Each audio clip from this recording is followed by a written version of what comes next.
Thank you very much, Mr. President. Ladies and gentlemen, good evening. Assalamu alaikum. Lovely to see you all here tonight. We are having a very entertaining night, are we not? With some very interesting things being said from the other side of the house tonight. Let me begin by saying, as a Muslim, as a representative of Islam, I would consider myself an ambassador for Islam, a believer in Islam, a follower of Islam and its Prophet. So in that capacity, let me begin by apologizing to Anne-Marie for the Bali bombings. I apologize for the role of my religion and me and my people, for the killing of Theo van Gogh, for 7/7. Yes, that was all of us. That was Islam, that was Muslims, that was the Quran. I mean, astonishing claims to make in the very first speech tonight on a day like today, where the Conservative Prime Minister of the United Kingdom is having to come out and point out that these kind of views are anathema. And I believe you're trying to stand for the Labour Party to become an MP in Brighton.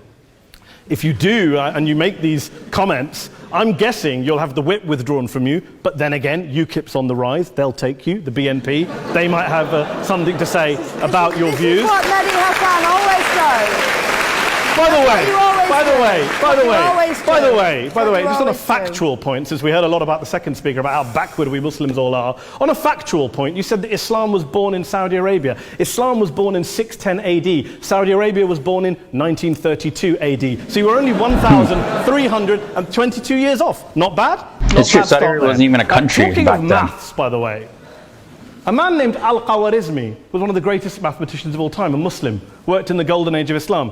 He's the guy who came up with not just algebra, but algorithms. Without algorithms, you wouldn't have laptops. Without laptops, Daniel Johnson tonight wouldn't have been able to print out his speech in which he came to berate us Muslims for holding back the advance and intellectual achievements of the West, which all happened without any contribution from anyone else other than the Judeo-Christian people of Europe. In fact, Daniel David Levering, the author of the Pulitzer Prize-winning historian and author of The Golden Crucible, points out that there would be no Renaissance, there would be no Reformation in Europe without the role played by Ibn Sina and Ibn Rushd and some of the great Muslim theologians, philosophers, scientists in bringing Greek texts to Europe. As for this being our university, I will leave that to the imagination as to who is our and who is there. I studied here too. An astonishing set of speeches so far making this case tonight. A mixture of just cherry-picked quotes, facts and figures, self-serving, selective, a farrago of distortions, misrepresentations, misinterpretations, misquotations.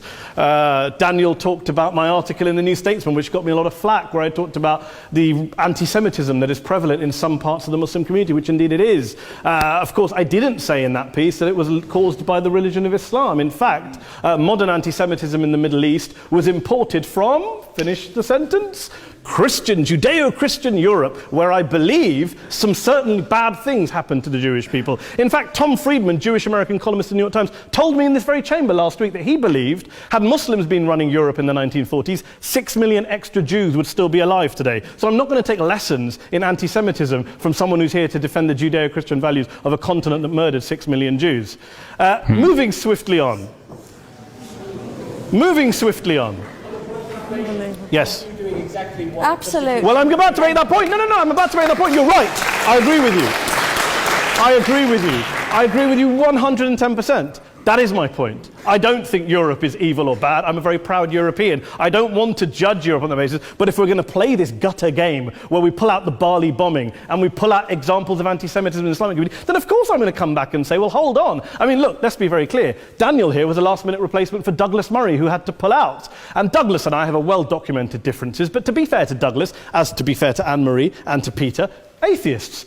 Atheists see all religions as evil, violent, threatening. What the problem I have with Daniel's speech is that Daniel comes here to run this robust defense of Christianity, forgetting that his fellow Christians, people who said they were acting in the name of Jesus, gave us the Crusades, the Spanish Inquisition, the anti-Jewish pogroms, European colonialism in Africa and Asia, the Lord's Resistance Army in Uganda, not to mention countless arson and bomb attacks on abortion clinics in the United States of America to this very day. I would like a little bit of humility from Daniel first before he begins lecturing other communities and other faiths on violence, terror and intolerance.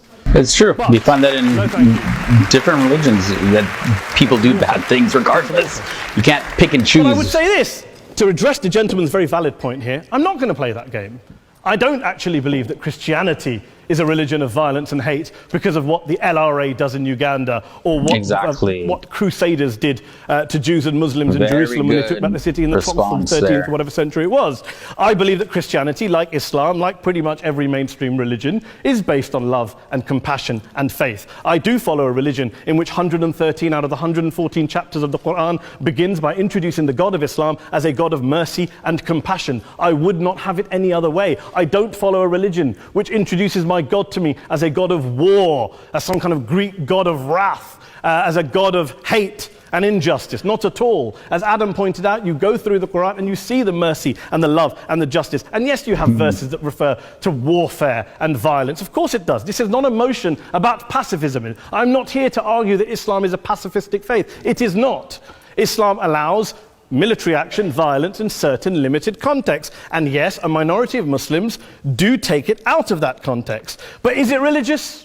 We talked about Woolwich. Daniel and Anne-Marie have suggested that it's definitely religion that's behind all of this. Well, actually, what I find so amusing tonight is we're having a debate about Islam. And the opposition tonight have come forward. We have a graduate in law, a graduate in modern history, a graduate in chemistry.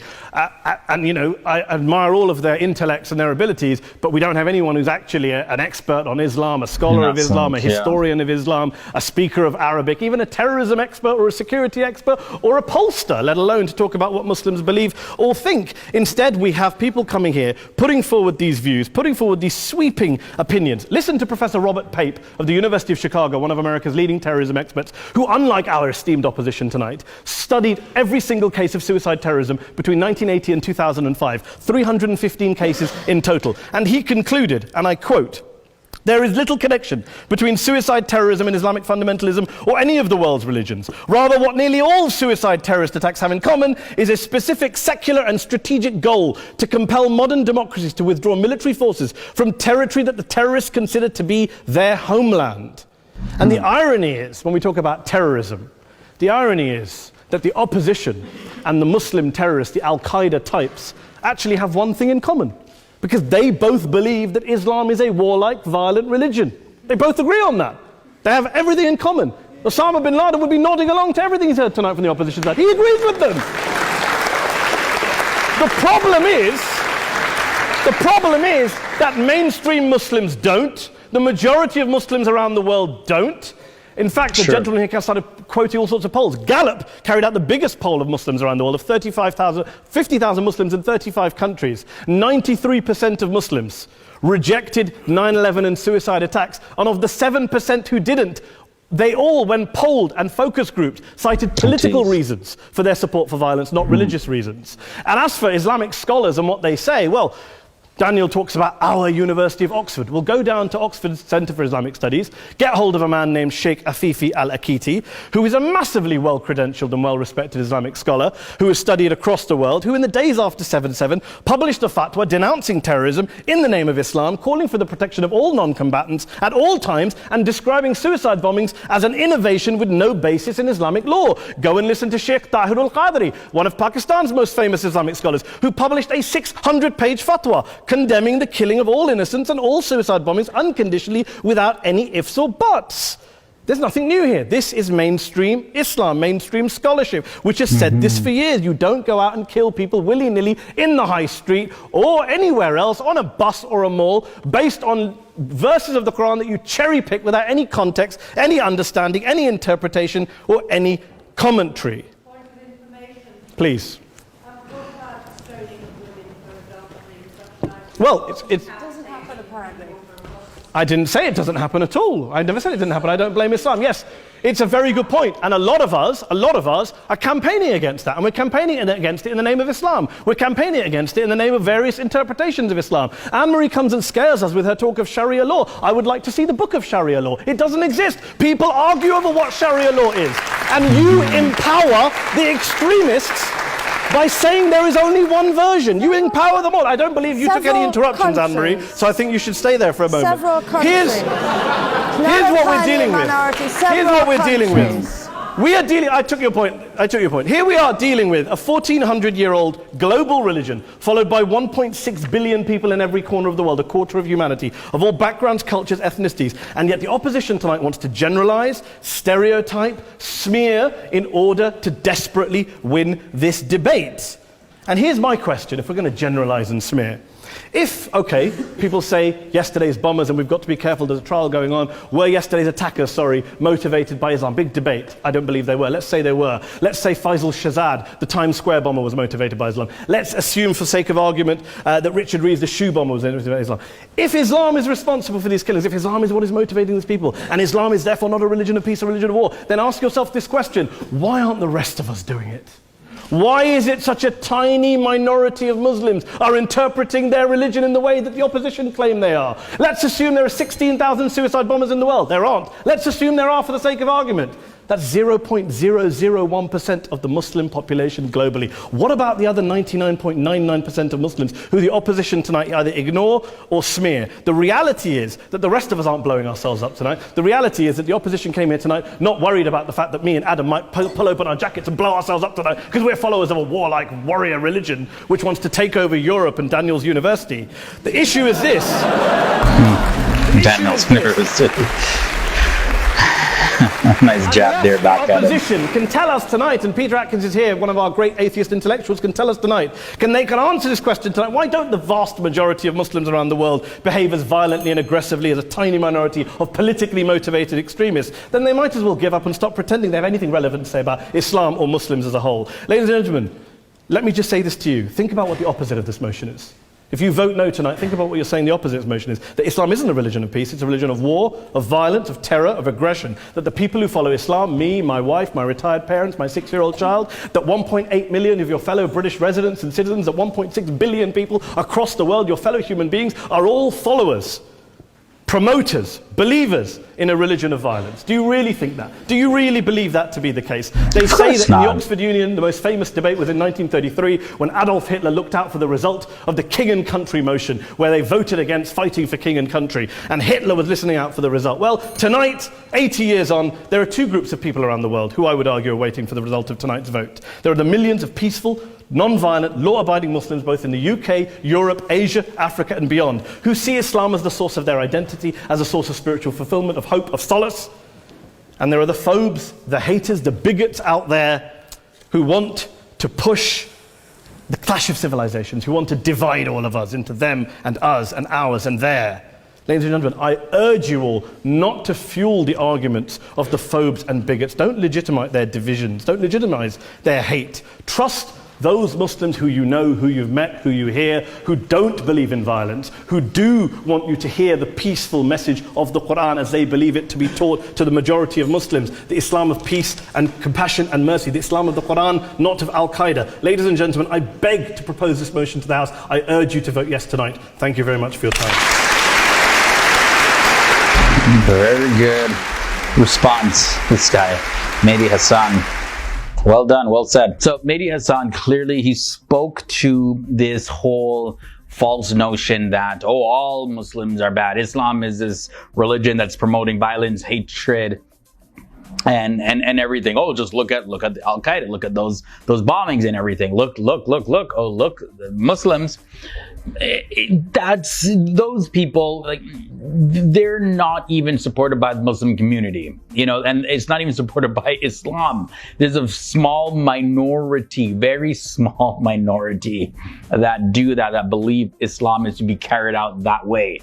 It is not the majority at all. It is far from it. And I've heard it, being said. And this is one reason why I was so heavily involved in learning about Islam, is because I knew what was being said was complete BS, especially in my adult years. Maybe, my younger years, a little bit more naive. But as I continued, grew into an adult, I'm like, no, this is not it, because this is not my experience when I see Muslims. And, growing up, I had, several Muslim friends. That was not what I got from them at all. So he spoke to that really, really, really clear.